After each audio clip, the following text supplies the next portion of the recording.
you ever been on a long commute and you see a billboard and it's outside this nice subdivision on the way home and it says something like, if you lived here, you'd be home already. But instead, you've got another 30 minutes of podcast before you actually get home. Well, I want to say that, at one point I pulled over and I'm glad I did because I made Elixir my home. For me, Elixir's clear contracts, the convenience of publishing with Hex, and this community has really helped me find a home as an open source developer. And today, I want to show you just how easy Elixir makes it to publish your own open source package. To do that, however, I have to start at the very beginning. So over the years, I've had a lot of careers. When I was in high school, I thought I was going to be a mechanic. Turns out that I became a fireman instead, and then a bartender, and finally I decided what I really wanted to do was to be a software developer. And my first taste of that life was installing and maintaining Oracle software. So now I have a question for you as my audience. One of these things is not like the other. So which job isn't like the other? And if you said bartender, well, then you'd be right. As a bartender, I was able to be creative. I made up new drinks, I would improvise on the spot, and in all the other jobs, I was kind of following a script, protocols, working within the confines of the tools and the systems that somebody else had built. Now, my job working with Oracle software mirrored my experiences that I'd had, wrenching on cars and firefighting. I was maintaining software someone else had written, and frequently my day really consisted of configuring settings. So I'd turn a setting from off to on, and then sometimes back to off, but the majority of that day was spent in GUIs. I didn't have the ability to alter or really even observe the software that I was configuring, and nothing that wasn't consumer facing. So what started as kind of this internship, became a career. I was climbing the ladder. I was good at my job. Deep inside though, I was kind of holding a secret, and it was a secret that I was ashamed to share with my friends. And I never really built anything, at least nothing that I could call my own or that people were using. I liked the people I worked with and I enjoyed my time there, but deep down I knew I wasn't where I wanted to be. And at this point, I should probably introduce myself. Hi, my name is Jeremy, Jeremy Searls. My friends call me Jerry. We're friends now, so you can call me Jerry. And I want to talk to you today about my journey of building, my first open source package in Elixir with Hex. And so earlier when I said I hadn't built anything, it wasn't for lack of effort. I was constantly trying to build things in my free time, and I explored a lot of different languages and technologies. I would dive into each language with blog posts and docs, and quickly, I'd become proficient. Let me just show you. So I'll share some code snippets that I wrote during this time. So we'll start with Python, Ruby. I was getting into JavaScript, Go, C++, basically a polyglot at this point. But maybe not. In all seriousness, I felt like a tourist in each language. It's like you're visiting Paris, right? And you're on the plane, you're learning a few phrases, bonjour, how are you? But what I really wanted to do was walk into a farmer's market and ask, how's the rhubarb taste this year? I wanted to be part of a community. And in 2019, I had the chance. I was hired at Cars.com as a junior Elixir developer, and maybe some of you even saw the talk here last year about Cars.com's experience with Elixir, and I felt super lucky. I could make Elixir my full-time job. And I showed up, I had my first day, I was excited, and then as I met more of my colleagues, kind of the less confident I felt about myself. And pretty soon I was experiencing intense imposter syndrome. I was just terrified that someone would find out that I wasn't good enough or I wasn't keeping up and I'd be gone. Thankfully, I'm here to tell you that what I experienced was the exact opposite. My colleagues at Cars worked right alongside me. They made me feel at home. I also had a chance to work with developers from Dockyard and Test Double, and that was an awesome experience. And then last, I had all of you. So I had access to tons of Elixir community resources, the Elixir Slack, forums, docs, books, blogs, you name it. And I was rolling. I was writing my own PRs. I started taking ownership of areas of the code base. I formed my own opinions. I fixed some bugs that were and were not caused by me. I even led some small teams and started to mentor some of our junior developers. Over time, that imposter syndrome faded away, and I have this community to thank for that. So even with all my technical experience prior to working in Elixir, I never really felt like a real programmer. So becoming an Elixir dev at Cars really changed that. And it was kind of like the frog in the pot, right? The water was getting warmer and I barely noticed. And then suddenly, one day I was there. I was doing the work. I was in the code every day. And one of those days I noticed something, and it's actually the reason why I'm here talking to you. It was in an EEX template, just like any other day, and I was curious about a class that I saw in a div. The class was called cache value, and I didn't see it in our CSS file for the template, and I was kind of wondering, why is it there? So I searched through the CSS, couldn't find it, and I went through our JavaScript, and no dice. So I figured, well, if it's not for styling or for functionality, it's dead code, I'll delete it. And that was a mistake. So it turns out we were using the class, just not for what I thought. We were using it for testing and using a package called Floki to parse the HTML and using that class to find the field in the markup. And if you haven't used Floki, it's an awesome package. I would highly recommend it. But I hadn't seen this before. So in my career, I consider myself a middle-end engineer, so I don't feel as comfortable in the front end, and sometimes you gotta ask an expert, and I felt a little outside my wheelhouse. So I asked Rich Richardson at cars.com about what I was seeing, and he said, why do we use these classes just for tests? And of course, like a pro, Rich threw it back, it's a good question. Is there a better way? And I had to do some research, and I found out that I wasn't alone. Multiple people pointed to using classes for testing can introduce a brittle testing pattern like I was experiencing. I started looking at other tags like rel and id, but they had specific uses and it didn't really fit my criteria. What I wanted was something versatile that we could use just for testing, just for QA, and when you saw that tag, you would immediately know why it was there. And thankfully, I wasn't alone either. I learned about the data attribute that was introduced in HTML5 and designed really to serve this very purpose. Good to go. So I went back to Rich and said, what about this data attribute? And he came right back at me. It's a great point. That's extra markup in our production code, right? Because whatever we add to our dev test code, is going to leak out into prod. But what if it didn't? What if we removed that attribute from prod? So Rich, we could remove it. And that is when he said it. And that statement was the catalyst for something big that, again, is why I'm here today. He said, it sounds great. Sounds like it'd be a good Hex package. And I want to tell you that this is where I dove in head first in the project and I built this amazing app and entirely on my own. And I want to tell you that, but that is not the truth. The truth is that I once again felt way out of my league. It was one thing for me to write the code internally, but it's a whole nother story to build something that the world can see.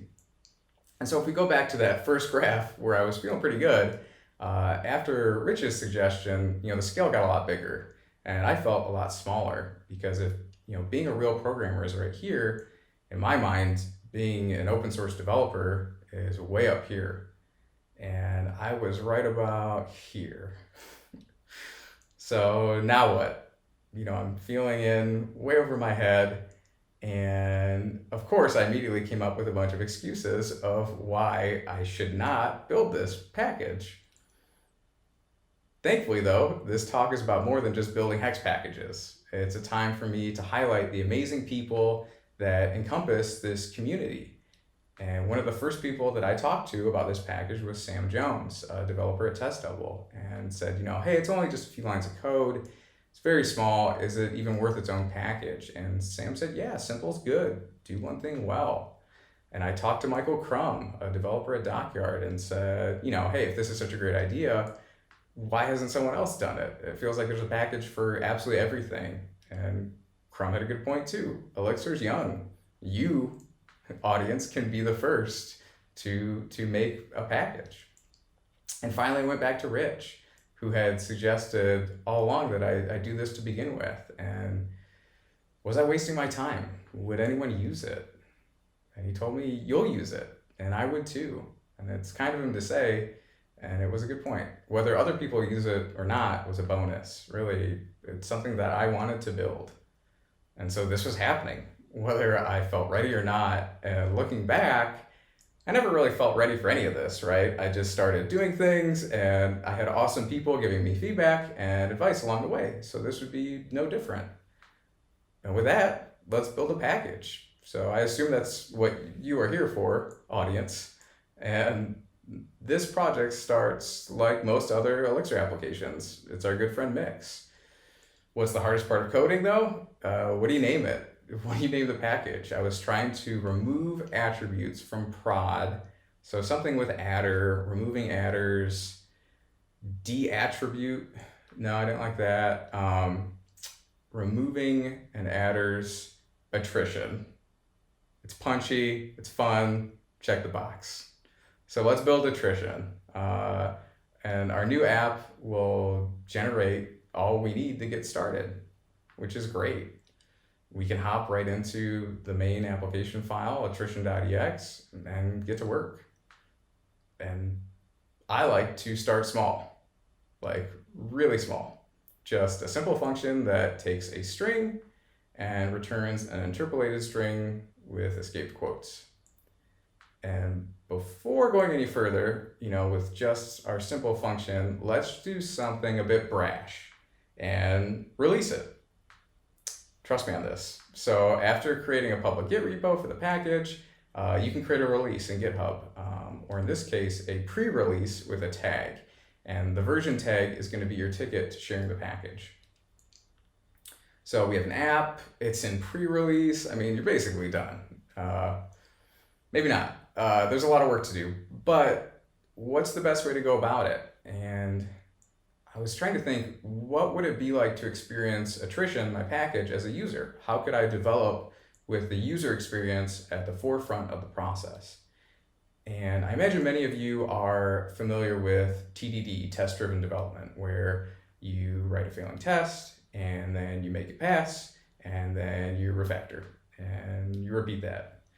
And how about README-driven development? Maybe you've heard of that, where you write a README describing the code that you wish you had.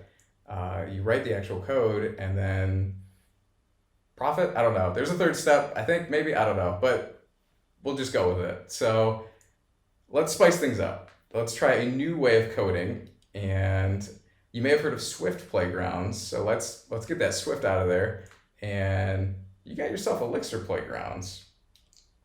So the first step is we're going to use the package. We're going to use it in a real app, and then make the package work, and that's it. We'll just build the package that you'd want to use.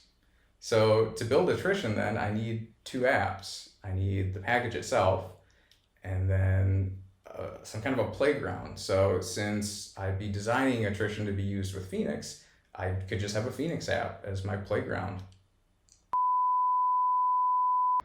So let's build a Phoenix app, and we do that by running mix Phoenix new and then the name of our application, which is attrition playland.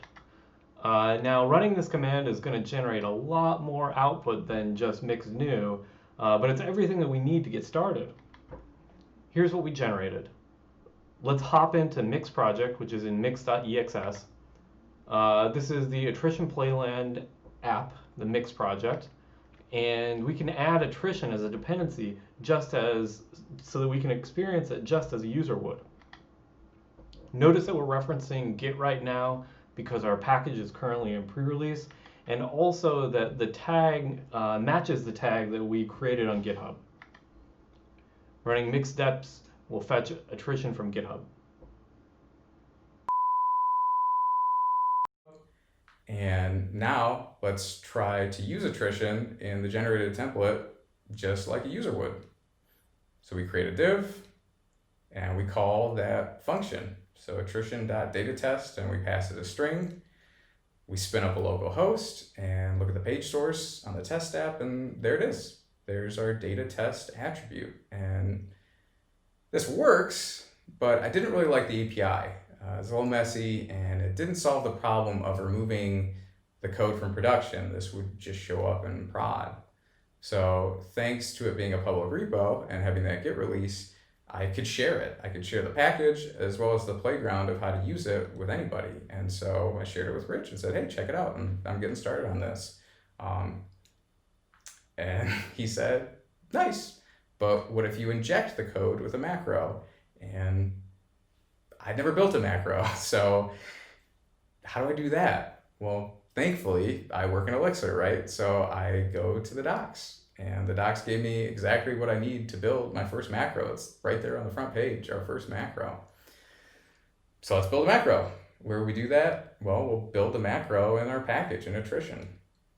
So back to attrition.ex, and we define a macro. So building a macro starts with def macro, right? Easy. What's a macro? Well, macros are special functions that are designed to return a quoted expression. So a quoted expression is a quote block. So whatever we write in the quote block will be inserted wherever the macro is called. And we are going to write code that writes code, which is super cool. So we add in the function from earlier, our code that writes code, and now this macro dynamically writes the function whenever and wherever it's used. So back to our Phoenix app, our playland, we can now use that macro just like a user would. So we go into the web.ex file, and let's see what this would look like for a user. We have our view definition, which also uses a quote block, which is cool because now I know what that means, and we can use attrition. So with one line, attrition is available to every template through the view by using use. I was getting close to my goal of just set it and forget it, and I wanted attrition to be something that had to be set once. It was super lightweight and had a very small footprint, and this really provided that. So staying in the Phoenix app, let's open up a template, the template we had before. So we have this attrition.datatest, that naive implementation. So we'll go from this to with the use macro to this. Data test is written in the view, so it's available to us right there. So my next step was to figure out how do I remove the attribute from prod, right? I still hadn't solved that.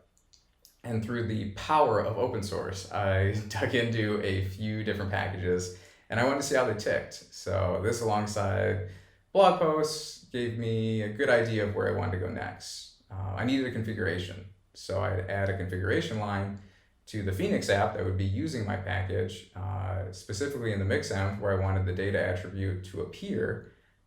And then in attrition, I would check for that configuration and return either the data attribute or an empty string. Let's build it. Might be easier to just see it, right? So in the configuration for our Phoenix app, dev and test, it's going to look the same because those are the two environments we want the attribute to show up. So we'll add the module name as an atom, and at this point, instead of passing like an atom or a boolean to say like show or hide, I decided to pass the module instead. So I created a module that I would place the string function in, and for this, for the real version, it'd be reveal. So now the quote block will inject the code that is defined in the module we want, rather than just, a single function. But we still have to build it, right? So the last step would be pulling that configuration into attrition and then writing the logic that would figure it out. So back in the main application file of attrition, I didn't want attrition to be constantly checking that configuration, right? I wanted it, read it once at compile time and basically forget it, you're done. So to do this, I would use a module attribute. I can use application.getEnv. I can grab the configuration that we set in the Phoenix app for each mixenv. And now the application using attrition will specify which module will be injected into the view definition with this data module key. And in the absence of a user configuring or wanting to see attributes, we'll hide them. So the third argument is the default, and in this case, it's a module I need to hide. So it's the opposite of a reveal. Now let's put it all together. It might be easier to see it. So here's the attrition module. So we have that module attribute that will return the module the user specifies or a default. We can't reference the module attribute from within the macro, but we can create a public function that will return the value. So we create that public function, and using the same macro and quote block as before, we define a function that we want the macro to dynamically write. So just kind of a blanket data QA function. But then here's the twist. This function calls the configured module's version of the function. Stay with me. So we pass the value we get from the function defined in the quote block to the data module from the configuration. Simple, right? Well, it might be easier to see an artist's rendition of what this might look like at compile time. So at compile time, if the reveal module is past the configuration, it'll look like this. It would be calling attrition.reveal, and reveal would be a module that we define. In the absence of a configuration, we use the hide module. So that's the default state. So just return me an empty string. I don't want to see anything. Well, let's build hide. So what do one of these modules even look like? And we can even test it. So we start with an even simpler function. It can take anything and return a string. And then we build on that. We add a spec. Why do we add a spec? Well, specs do two things. One is they provide documentation. So the spec that we write will show up in Xdocs. Also, tools like Dialyzer can read them and help find type inconsistencies and bugs. So quick example, let's say at some point we decide to return a number instead of a string. So we return the number 1 every time, not a string. Our spec says we return a string, but we're actually returning 1. Let's run Dialyzer. So Dialyzer performs the static code analysis, and it failed. Why did it fail? Well, we broke the contract. We said we'd return a string, but we returned a number. So back to hide.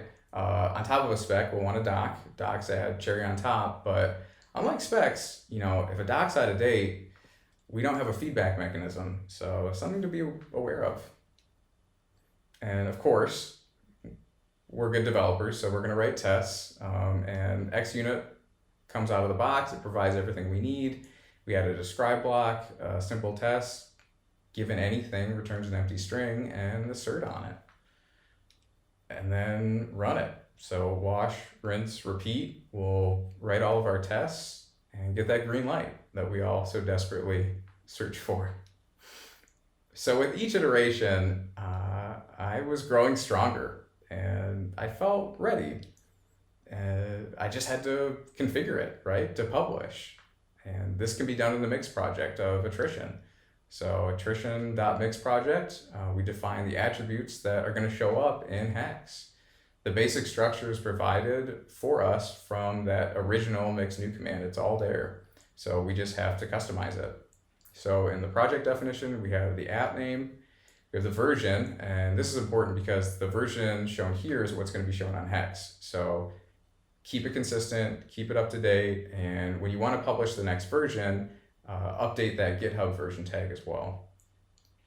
The description is a private function with a here doc with fantastic description. I might be a little biased, but similar to description, there's a package function. So there's a private function called package, and we'll list the licenses if there are multiple. For me, it was just the MIT license that I committed through GitHub, as well as links. So a link to that GitHub. So the key is going to be the link text and the value will be the target.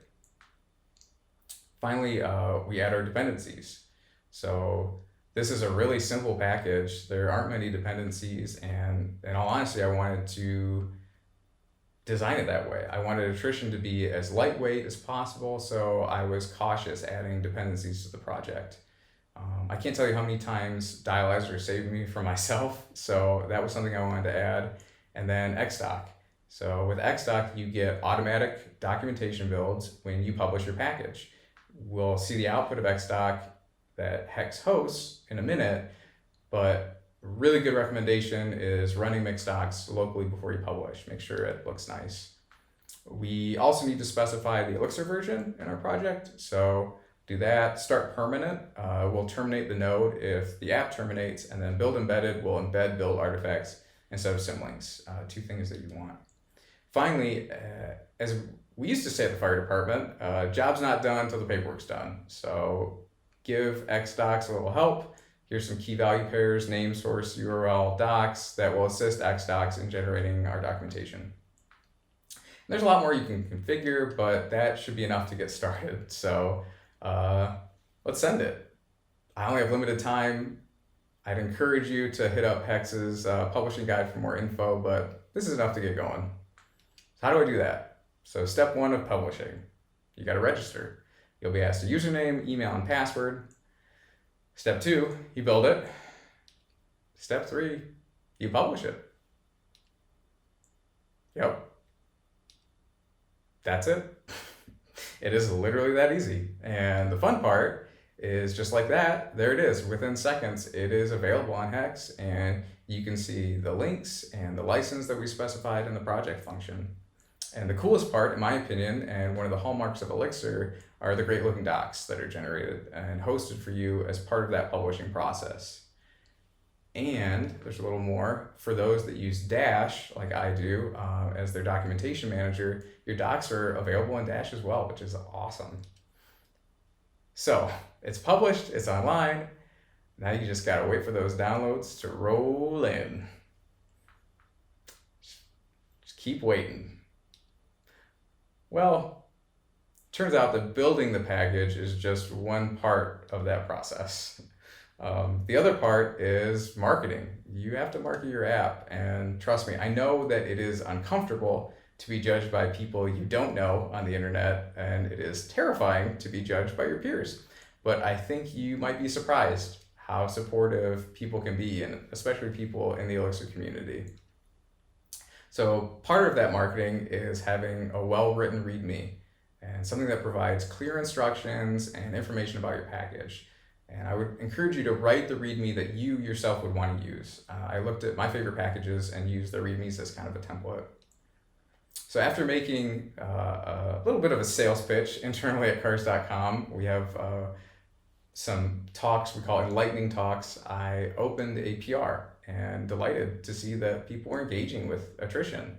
I got some great implementation advice and a lot of encouragement. And my package is now part of our code. Is attrition perfect? No, not at all, far from it. But I'm proud of it. And if you're interested in working with it, or on it, or forking it, or rewriting it, go nuts. That's what open source is all about. I'm so glad that the people in our community encouraged me to write it. So now, let me be that person for you. Do you have an idea? Build it. Let this talk be the catalyst for that. And I'm serious when I say, if I can do it, so can you. One more thing before I go, I would like to extend an invitation to you to come write Elixir with me at cars.com. We are hiring Elixir developers. So tweet at me, check out our careers page on the site, drop me a line. Thanks so much for your time. I appreciate it. Have a great day.